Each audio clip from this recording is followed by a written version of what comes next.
All right, so what I want to do in this training is really shed some light on the costly truth about running injuries and why you should really care about it.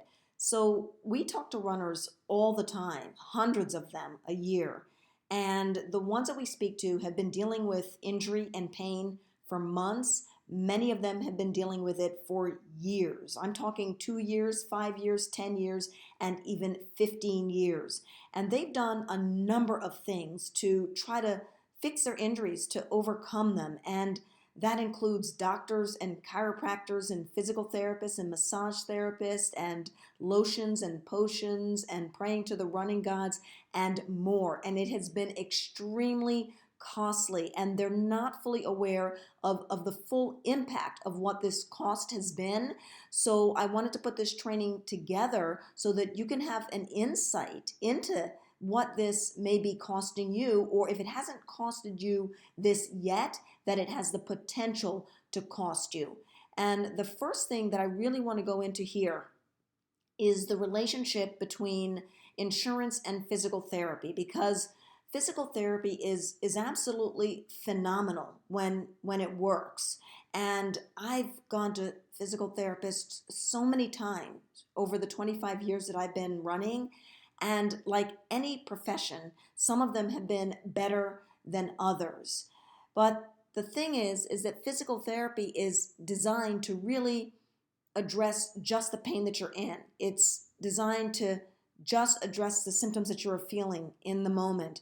It is not designed to create a plan to really get you to complete that first marathon, or to run a certain time in a half marathon, or to enjoy running for life if that's something that you really want to do. It's really about addressing what's at hand in the moment. And it's not that the physical therapists don't have the knowledge to really set you up to be enjoying running for life. It's that they are handcuffed by the clinics. They are also handcuffed by insurance companies as to what they can and cannot do. And I hear this over and over again. And as a result, runners end up going back to physical therapy for the same injury over and over again, or they come in with a different injury. So when I talk to people, they've been to physical therapy multiple times. We're talking 5, 6, 7 times to different physical therapists, and they still haven't gotten the results that they hope for. So I want to talk a little bit about what that relationship is like and why this is happening with physical therapy. So what's happening is, to make more money, insurance companies are covering less of your care. And as a result, PT clinics are getting less money to cover the expenses that they have. So, to cover those expenses, what they need to do is they need to see more people. Now, when they see more people, this means that you get less time with your physical therapist, and you're often seen by a physical therapist assistant. When you have less time with a physical therapist, the quality of the care you get, that goes down. And this means it's going to take you longer to get back to doing those active things that you enjoy. And this makes physical therapy seem less valuable. And when it seems less valuable, insurance covers less and the cycle begins again. So hopefully this makes sense to you, and it kind of sheds some light on the relationship between physical therapy and insurance companies. So how this adds up is you end up going to physical therapy 2 to 3 times per week. That's been my experience, and like I said, I've gone many times in the past, and if needed, will go in the future. Knowing that there's this relationship that exists between insurance companies and physical therapy, and also knowing the purpose of physical therapy, that it is not designed to help me to enjoy running for life. So let's take a look at what these out-of-pocket costs can look like, not just for physical therapy, but even beyond that. So for physical therapy, the average person goes for about 8 to 12 sessions, and the average cost per session is around $75 out of pocket. And this amounts to between $600 and $900.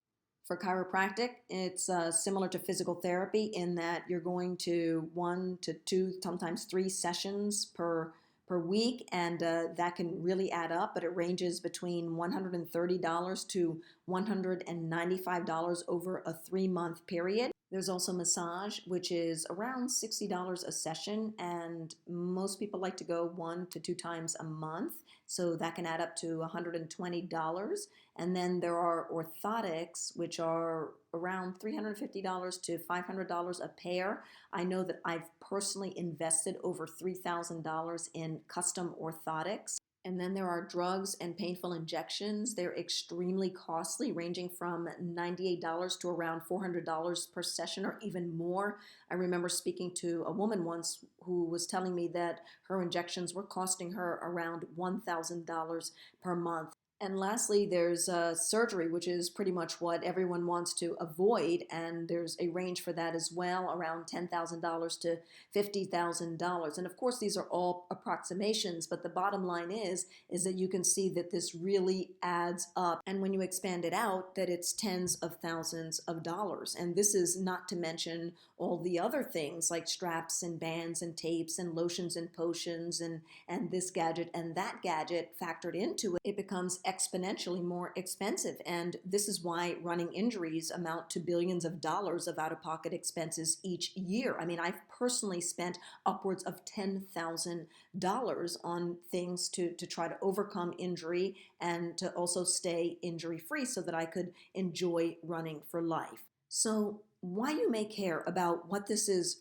really costing you, to really get to the hard numbers, to understand what the impact of this has been on you, not just financially, but in other areas of your life, is so that you can change the situation, because it's what it's costed you up until this point, whether you've been injured for months or you've been injured for years or even over a decade.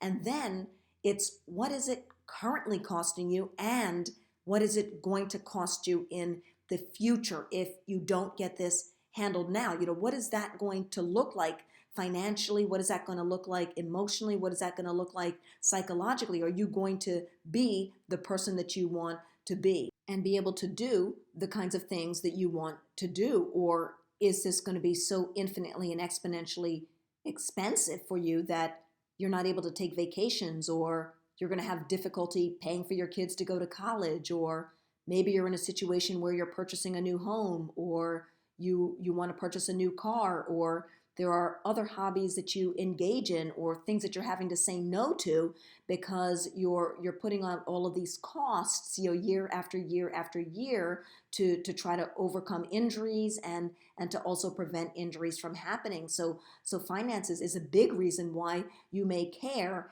and that if you get this addressed now, then it will be significantly less of a cost in the future.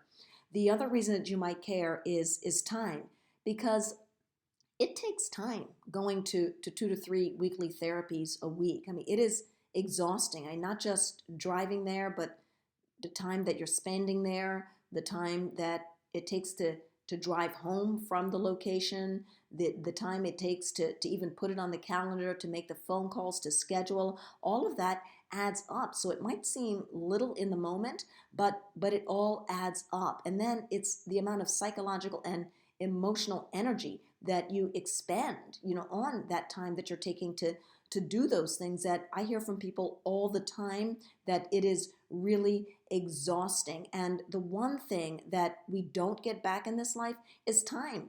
Everything else is a renewable resource that we can get it back, or we can make more of it, or find a way to have it in our lives. But time is the one thing that once it's gone, it is gone. And then there's stress. I mean, what is this doing to you on that front? I know that a lot of runners run to relieve stress, to relieve frustration, to set themselves up for the day, to process their thoughts, to meditate. It is their time to really be with themselves and to connect with the higher parts of their being. And when they're not able to do it and all of that is taken away, it can really send them into a spiral where they become anxious and they become preoccupied with worry, and they just aren't as present for their family. They aren't as present for their friends. They aren't as present for their work, and they have this low level vibration of frustration, not knowing when the injury and the pain is going to end, and that if they are running, that they could be doing more damage to their body, or they could possibly end up into a major surgery, or even being forced to stop running. And this really scares them on a very deep level. But what even scares them most is not being mobile and active as they age, not being able to go on hikes with their spouses, or be able to get on the floor with their grandchildren or nephews and nieces, or being able to climb up and down a ladder to repair a house, or even being able to walk around the blocks. And they're sometimes surrounded by people who have kind of let it all go and have kind of given up and have kind of just settled for mediocrity in the way that they feel physically, mentally, and emotionally. And certainly the people that I talk to, they haven't, and that's why they end up on the phone with me, is that they know that they can have more in their life if they just have a path. So I know that this isn't just about running, that it's really about quality of life. So I would really urge you to consider what this has costed you, what it is costing you, and what it will cost you if you don't get this handled, and that it is really not just about the running, but really about what is your quality of life worth to you.